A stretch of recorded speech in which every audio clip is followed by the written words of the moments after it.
الحج أشهر معلومات، فمن فرض فيهن الحج فلا رفث ولا فسوق ولا جدال في الحج، وما تفعلوا من خير يعلمه الله، وتزودوا فإن خير الزاد التقوى واتقون يا أولي الألباب.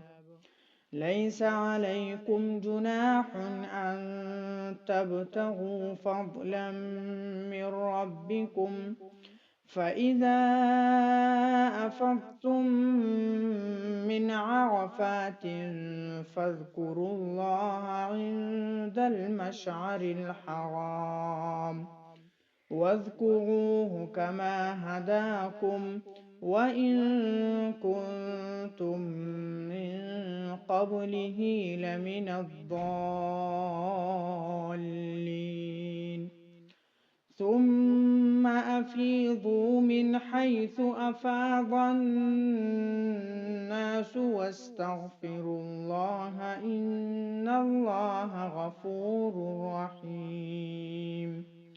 فإذا قضيتم مناسككم فاذكروا الله كذكركم آباءكم أو أشد ذكرا، فمن الناس من يقول ربنا آتنا في الدنيا وما له في الآخرة من خلاق، ومنهم من يقول ربنا آتنا في الدنيا حسنة وفي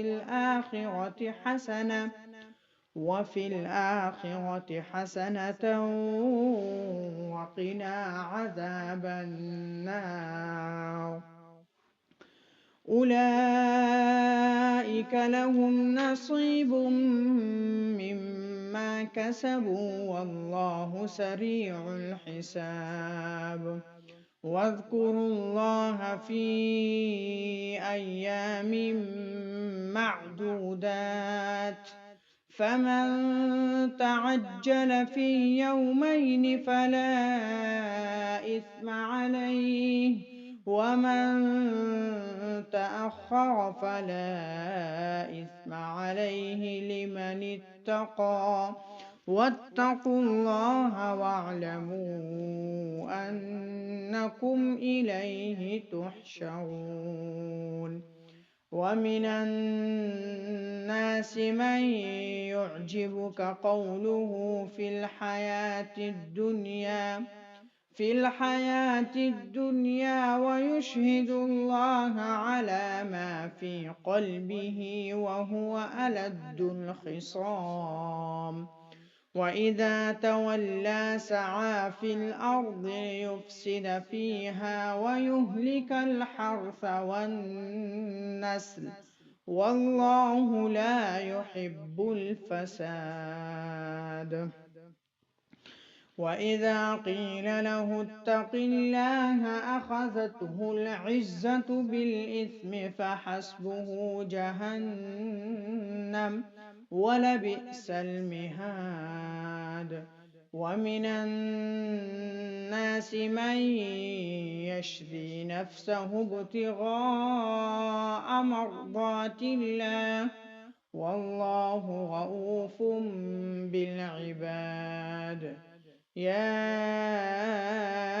أيها الذين آمنوا ادخلوا في السلم كافة ولا تتبعوا خطوات الشيطان إنه لكم عدو مبين. فإن زللتم من بعد ما جاءتكم البينات فاعلموا أن الله عزيز حكيم. هل ينظرون إلا أن يأتيهم الله في ظلل من الغمام والملائكة وقضي الأمر وإلى الله ترجع الأمور.